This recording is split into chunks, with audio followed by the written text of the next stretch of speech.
Hello అండి. అందరికీ నమస్తే ముందుగా అయితేని. మిల్ మేకర్ కర్రీ చేస్తున్నాను. రెస్టారెంట్‌లో చేస్తారు కదా! అట్లాగా చేస్తున్నాను నేను. సేమ్ అట్లాగే ఉంటది కర్రీ అయితేని.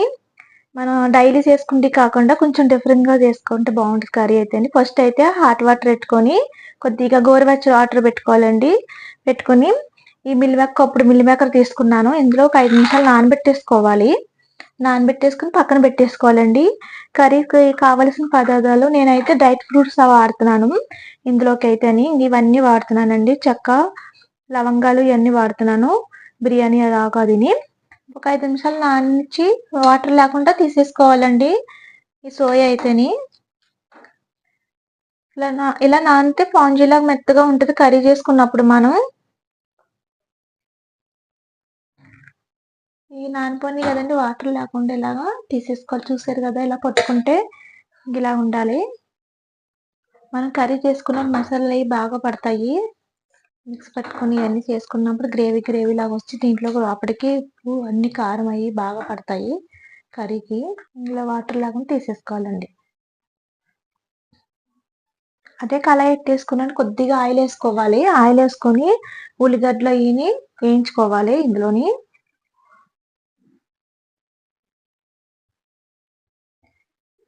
లైట్‌గా ఆయిల్ వేయించుకొని మంచి రంగొచ్చే వరకు వేయించుకోవాలి కర్రీకి.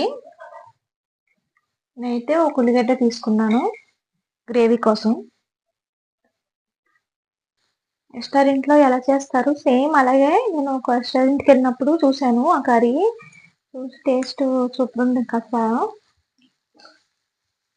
కర్రీ అయితే ఇలాగా రోటీలోకి అది బావుంటదండి ఇలా చేసుకొని తిన్నారంటేని. దీంట్లోని కొద్దిగా అల్లం ముక్కలు కూడా 5, 6 అల్లం ముక్కలు కూడా చిన్నగా కట్ చేసుకోవాలి. 5, 6 గ్రీన్ చిల్లీ కూడా ఏసేసుకోవాలి ఇందులోని.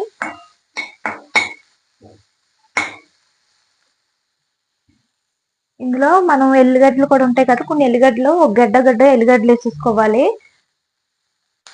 ఈ కర్రీకండి బటర్ కూడా ఏసుకుంటారు. బటర్ కూడా ఏసుకుంటే టేస్ట్ బావుంటది కర్రీకైతేని. దీంట్లో ఎల్లిపాయలున్నాయి గదా! ఒక గడ్డ కూడా తీసేసుకొని ఏసేసుకోవాలి ఇలాగా. తీసేసుకొని కొద్దిగా ఏయించుకోవాలండి ఇవి కూడాను. మనం డ్రై ఫ్రూట్స్ ఉన్నాయి గదా! అవి కూడా వేసేసుకోవాలి.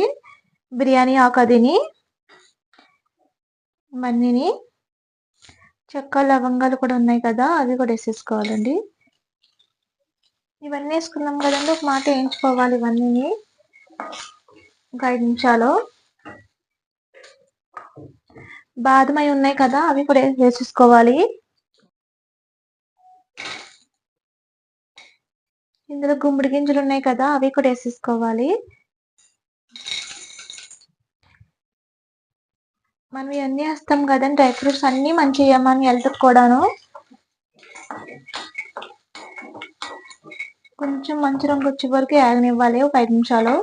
ఇవన్నీ చల్లారాక మిక్సీ పట్టేసుకోవాలి. ఒక 2 డబ్బులు కరివేపాకు కూడా ఏసుకోవాలి ఇందులోని. ఇందులో కొత్తిమీర కూడా ఏసేసుకోవాలి. ఇవన్నీ మిక్సీ పట్టేసుకోవాలండి చల్లారాకను.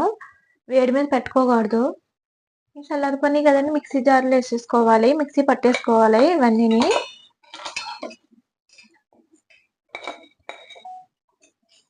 ఇలా అన్నీ ఏసేసుకోవాలి.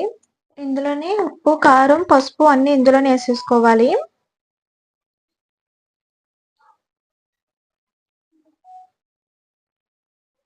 ఇందులో పసుపు కూడా యాడ్ చేసేసుకోవాలి.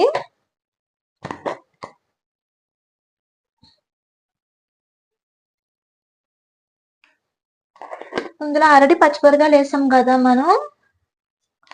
కొద్దిగా కారం కూడా ఏసుకోవాలి. అది ఎక్కువ కావాలంటే ఎక్కువ కూడా ఏసుకోవచ్చు. తక్కువ కావాలంటే తక్కువ వేసుకోవచ్చండి పిల్లలున్నవాళ్ళు. ఇవి మిక్సీ పట్టేసుకుంటున్నాను. కాస్తంత మీగడ కూడా ఏసుకుంటే టేస్ట్ అయితే ఇంకా బావుంటది. మనం మీగడేసుకుంటాం కదండీ! మీగడేసుకుంటే టేస్ట్ ఇంకా బావుంటది. ఒక 2 స్పూన్లు మీగడ కూడా ఏసుకోవాలి ఇందులోని కర్రీ కోసం. చూసారు కదండీ! ఇలాగా మెత్తగా పేస్ట్ ఇలా పెట్టేసుకోవాలి. ఇలా గ్రేవీ ఉంటది. డ్రై ఫ్రూట్స్ అయి చేసుకున్నామంటే సేమ్ రెస్టారెంట్‌లో ఎలా చేసుకుంటామో అలా ఉంటది టేస్ట్ అయితేని. సోయా నానబెట్టినయి ఉన్నాయి కదండీ! అది కొద్దిగా ఆయిలేసుకొని ఇందులోని ఏయించుకోవాలి. కొద్దిగా రంగొచ్చే వరకుని ఈ కర్రీ కోసం. ఇవన్నీ ఇలాగా ఆయిల్ ఎక్కాక ఏసేసుకోవాలి. వేయించుకుంటేనే బాగుంటుంది టేస్ట్ అయితేని. ఒక 5 నిమిషాలు ఇలాగా వేయించేసుకోవాలి ఆయిల్లోని. కొంచెం మంచి రంగు రానివ్వాలండి ఆయిల్లో అయితేని. వేయించేసుకున్నాక మనం గ్రేవీ మిక్సీ పట్టేసుకున్నాం కదా, అవి కూడా ఇందులో వేసేసుకోవాలి మిల్ మేకర్లోని. ఇలా చేసుకున్నామంటే దీంట్లో అండి మష్రూమ్ కూడా వేసుకోవచ్చు మనకి ఇష్టం అంటేని. బాగుంటుంది కర్రీ, అలా చేసుకున్నా బాగుంటుంది. ఇలా చేసుకున్నప్పుడు చపాతీలోకి, బగారా రైస్లోకి అయితే చాలా బాగుంటుందండి ఇది. సోయా అయితే వేగిపోయి కదండి, ఇలాగ ఇది గ్రేవీ ఉంది కదా, ఇదంతా ఇందులో వేసేసుకోవాలి. ఇందులో వేసేసుకోవాలండి ఇందులో అయితేని. సిమ్లో పెట్టి ఉడకనివ్వాలి, ఎందుకంటే గ్రేవీ కదా అడిగిన అంటేసుకుంటుంది, కర్రీ అంతా స్మెల్ లాగా వస్తుంది. అందుకని సిమ్లో పెట్టి ఉడకనివ్వాలండి. ఇది కొంచెం మసాలాలు కలిసే వరకు కొంచెం వేగనివ్వాలి. ఆల్రెడీ ముందే వేయించేసుకున్నాం కదా, తర్వాత పెద్ద ఏమి వేయించుకోకర్లేదు. ఇందులో సరిపోయినంత వాటర్ కూడా వేసుకోవాలి. ఇందులో మసాలా వాటర్ ఉంది కదా, ఇందులో వేసేసుకోవాలి. ఇంకా కొద్దిగా వేసుకోవాలి వాటర్ అయితేని.